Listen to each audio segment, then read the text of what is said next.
श्री हल षष्ठी व्रत कथा। यह व्रत भाद्रपद मास की कृष्ण पक्ष की षष्ठी को किया जाता है। सुमरी भवानी दाहिनी गणपति को शरणाए, हल षष्ठी व्रत की कथा कहो पुराण विधि गाए। एक समय राजा युधिष्ठिर ने भगवान श्री कृष्ण से कहा कि आपने संसार की भलाई के लिए ही अवतार धारण किया है। इस समय सुभद्रा और द्रौपदी अपने पुत्रों के मरने से शोकाग्रस्त हैं तथा अभिमन्यु की स्त्री उत्तरा का गर्भ भी अश्वत्थामा के ब्रह्मास्त्र से खंडित हो गया है। माता पिता को संतान के बिना अत्यंत दुख है। अतः हे प्रभु, ऐसा व्रत दान अथवा उपाय बताएं जिससे कि माता पिता शोक से दुखी ना हो और उत्तम दीर्घायु तथा स्वस्थ संतान उत्पन्न हो। यह सुनकर भगवान कहने लगे कि हे राजन, तुमको एक व्रत बतलाता हूँ जिसको नियम पूर्वक करने से खंडित गर्भ भी जीवन पा जाता है तथा संतान दुखी नहीं होती। कथा प्रारंभ। राजा युधिष्ठिर के पूछने पर भगवान श्री कृष्ण ने कहा कि प्राचीन काल में सुभद्र नामक एक प्रसिद्ध राजा था। उसकी रानी का नाम सुवर्णा था। उनके एक हस्ती नाम का प्रतापी पुत्र था जिसने अपने नाम से हस्तिनापुरी बसाई। राजपुत्र एक दिन धात्री के साथ गंगा जी स्नान करने गया और गंगा जी में क्रीड़ा करने लगा। इतने में ही एक ग्रह उसे जल में खींच ले गया। यह सुनकर रानी सुवर्णा बहुत दुखी हुई और क्रोध में उसने धात्री के पुत्र को जलती हुई अग्नि में डाल दिया। पुत्र शोक में राजा और रानी अपना राजपाट छोड़कर जंगल गई। धात्री भी अपने पुत्र शोक में किसी निर्जन वन में चली गई। वह धात्री वहाँ एक सुनसान मंदिर में शिव जी, पार्वती जी, कार्तिकेय तथा गणेश जी की पूजा करने लगी। प्रतिदिन पूजन व ध्यान करके वह तृण, धान तथा महुआ खाया करती थी। श्री कृष्ण बोले कि हे राजा युधिष्ठिर, इस प्रकार व्रत के प्रताप से भाद्रपद मास की कृष्ण पक्ष की षष्ठी के दिन नगर में एक अद्भुत चमत्कार हुआ कि एकाएक धात्री का पुत्र अग्नि में से जीवित निकल आया। राजा रानी ने भी उस धात्री के पुत्र को अग्नि में से जीवित निकलते हुए देखा, जिससे उनको बड़ा आश्चर्य हुआ। उन्होंने पंडितों से उसके जीवित बचे रहने का कारण पूछा। इसका रहस्य बताने के लिए शिव जी की आज्ञा से दुर्वासा ऋषि वहां आए। राजा ने दुर्वासा ऋषि आया जानकर उनकी अगवानी करके अर्घ आदि से उनका पूजन किया तथा बारंबार नमस्कार करके धात्री के पुत्र के जीवित निकलने का कारण पूछा।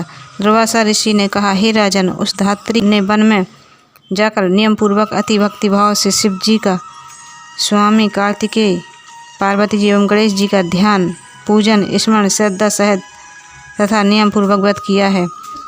यह उस व्रत का ही प्रभाव है जिसके कारण धात्री का पुत्र जीवित मिल गया। अतः आप भी वहां जाकर यह धार्मिक कर्म करें। श्री कृष्ण जी ने राजा युधिष्ठिर से कहा कि हे राजन, राजा और रानी ने दुर्वासा ऋषि को विदा कर दिया। तदुपरांत वे दोनों धात्री पुत्र सहित वन को गए।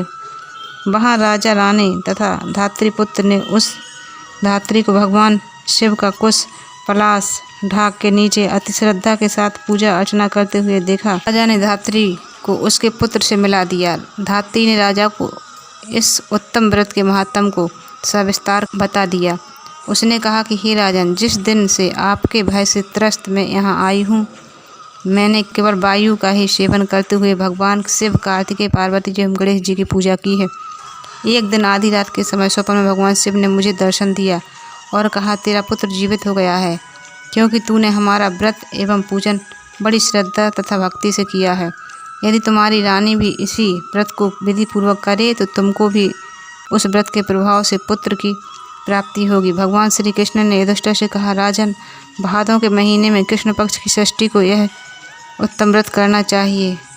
उस दिन प्रातःकाल स्नान करके क्रोध, लोभ, मोह त्याग कर व्रत को नियम पूर्वक करना चाहिए। जब तक वृत्ति रहे किसी जीव की भी हिंसा ना करें। व्रत संपूर्ण होने तक चींटी आदि का मार्ग भी उल्लंघन ना करें तथा दोपहर के समय मित्रों सहित पलाश, ढाक तथा कुशा के नीचे भगवान शिव, पार्वती, स्वामी कार्तिकेय तथा गणेश जी की मूर्ति स्थापित करके धूप, दीप, नैवेद्य आदि से विनती भाव से पूजा करें और प्रार्थना करें कि हे सौम्य मूर्ति, पंचमुख, शूलधारी, नंदी, श्रृंगी, महाकाय आदि गणों से युक्त आप भगवान शिव को मैं साष्टांग नमस्कार करता हूँ। शिव हर कांता, प्रकृति श्रेष्ठ हेतु सौभाग्य दायिनी गौरी और माता पार्वती को मैं नमस्कार करता हूँ।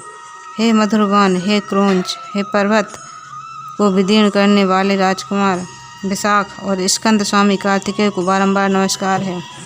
फिर एक दंत गणेश जी की प्रार्थना करें कि हे प्रभु, मूषक वाहन लंबोदर, आपको साष्टांग प्रणाम है। इस प्रकार इन चारों देवताओं की भली प्रकार पूजा करें। फिर ब्राह्मणों सहित गाजे बाजे से अपने घर को जावें। उस दिन समा के चावल का भोजन करें और दही, दूध, घी तथा मट्ठा विशेष रूप से खाएं। श्री कृष्ण ने कहा कि हे राजन, जो स्त्री पुरुष इस व्रत को विधि पूर्वक करता है वह पुत्र और पौत्रवान होकर सुखी होता है। धात्री की ऐसी बात सुनकर राजा रानी ने विधि पूर्वक इस व्रत को किया, जिसके प्रताप से वह राजपुत्र शीघ्र ही गिराह के गले से निकलकर बोलने लगा। यह चमत्कार देखकर राजा रानी ने भगवान शिव के चरणों में नमस्कार किया। इस व्रत के प्रभाव से राजा को और भी कई आयुष्मान प्राप्त हुए तथा राज्य में अनावृष्टि, महामारी, दुर्भिक्ष आदि के उपद्रव दूर हो गए और राजा अनेक वर्षों तक निर्विघ्न राज्य करते रहे। श्री कृष्ण भगवान ने कहा कि हे युधिष्ठिर, यदि उत्तरा भी यह व्रत नियम पूर्वक करे तो उसके सब दुख दूर हो जाएंगे। अश्वत्थामा द्वारा खंडित किया हुआ उत्तरा का गर्भ इस व्रत के प्रभाव से हिलने डुलने लगा तथा वही गर्भ राजा परीक्षित के रूप में प्रकट हुआ। इस व्रत के करने से वंश स्थिर होता है। इस प्रसंग को भगवान कृष्ण ने राजा युधिष्ठिर से कहा तथा दुर्वासा ऋषि ने राजा सुभद्र से कहा कि हे राजन, इस व्रत को करने से उपरांत फिर उसका शास्त्रोक्त रीति से उद्यापन करें। उद्यापन में स्वर्ण, महिषी, गौ और वस्त्र ब्राह्मणों को दान दें। सोने अथवा चांदी की मूर्ति बनवाकर वेद पाठी ब्राह्मणों सहित उनका पूजन करें। दुर्वासा ऋषि ने कहा कि हे राजन, जो कोई मनुष्य यह उत्तम व्रत करता है उसके सब कार्य सिद्ध होते हैं, पुत्र पौत्रों की प्राप्ति होती है तथा शिवलोक में उसकी पूजा होती है। यदि आपको कथा अच्छी लगी हो तो चैनल को सब्सक्राइब करें, वीडियो को लाइक करें, ज़्यादा से ज़्यादा शेयर करें। जय श्री राधे।